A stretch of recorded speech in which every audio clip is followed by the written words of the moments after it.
Love reads, are you ready? Don't forget to breathe. We're clearing the energy.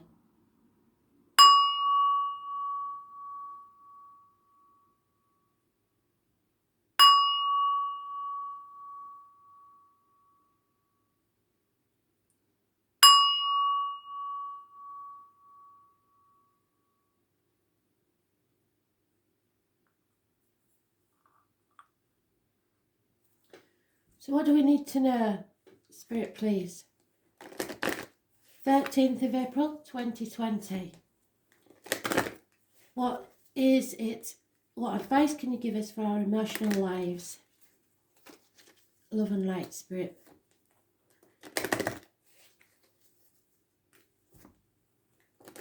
Some of you have noticed in the reads are coming out on the other side now. You've decided, you've made your decisions and you're going forward. So let's see if that makes a difference to the read, shall we?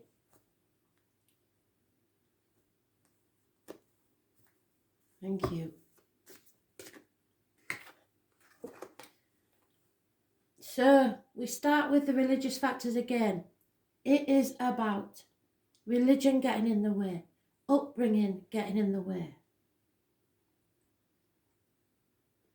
Someone already being committed in a situation.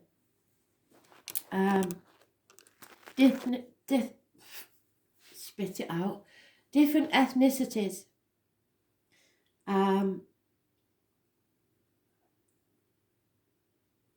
Tradition. Things that conflict with you and the one you love.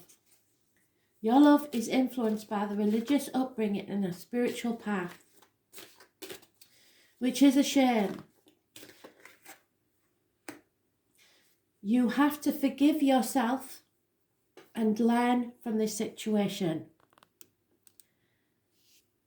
You cannot carry around the burden of what other people chose for you. Your life is a path that you must carve out, and you have to decide whether that religious factor is a problem for you or not. So forgive yourself, forgive others for not being the person that you hoped they would be, and look to the child you were. Children don't see colour, they don't see race, they don't see religion. Look to the child you were and begin to enjoy your life in a playful manner. Because what cannot be changed is very soon you are going to have to decide clearly whether you're staying with what you have been taught and believed, or whether you're opening your mind and heart to something bigger than that.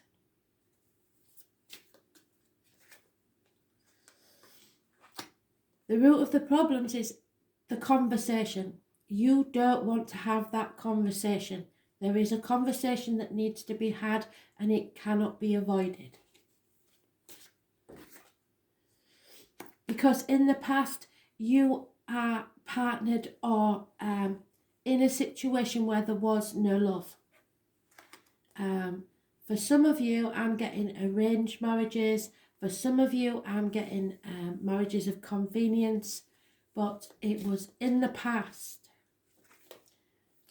Because the one that you've met could be the one. And this is what the Spirit have been saying about for so long. The story's been going on, hasn't it, for so long that we're all in retreat at the minute, but at some point you need to go within and decide what is more important to you. Do you want to live within the rules and conform, or do you want to live your true life? That's your decision, I believe. You are separated at this time from the one you love, so anyone that you're with now is not the one. There has to be some healing. There will need to be some healing, and you have to be honest, kind, fair. Anywhere where you are lying or not being your true self will bring hurt and pain to you and others. So whatever this conversation is could bring you no more pain than you will give yourself and others by staying in an unrequited love situation. And I believe it's because children are involved. For some of you, this is someone coming back from your childhood, but for most of you, this is you have found new love. The conversation needs to be had fairly and honestly about that, no underhand dealings, and that the children have to be considered. But that doesn't mean that you have to put your life on hold. What it means is that you find a way of making your children understand that it is not them that you don't love, and it will not change your relationship with them, because any love that asks you to change your relationship with your children is not love at all. Because anyone that loves you unconditionally will love your children too. It doesn't have to be messy. People make it messy, but it doesn't have to be messy if you have understanding, honesty, and fairness. So, sounds like I'm preaching. I don't mean to. I'm just telling you what the spirits are telling me. They show me images of my childhood where things were very, very messy. And rather than talk and explain, people hushed the things up and wasn't honest with each other. So that conversation has to be had, and you know you are. So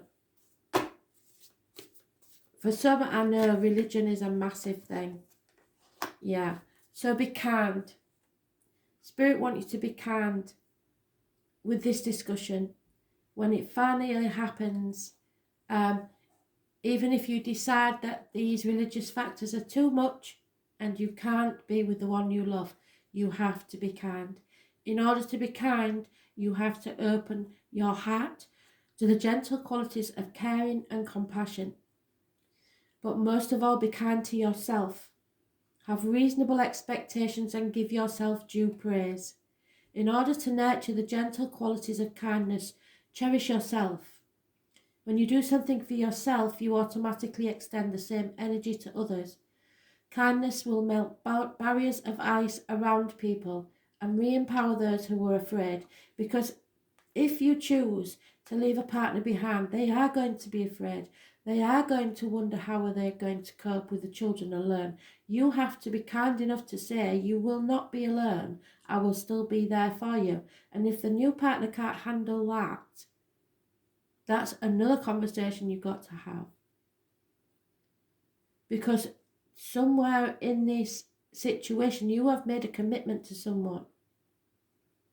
And that commitment has to be honoured, but it's not a life sentence. Kindness melt barriers of ice around people and re-empower those who are afraid. So reach out to the lonely, draw out the shy, and include those who feel isolated. So if you have been in separation with the one that you love, you need to let them know that you do love them and comfort the sad. Your reward will be a sense of inner peace, warmth, and love. Be kind to yourself and others. So Spirit, do understand that how difficult these situations are, but you cannot make anyone happy, including the children, if you are unhappy, because it will fester inside and you will come to blame others because you didn't make the right choice. Thanks for listening.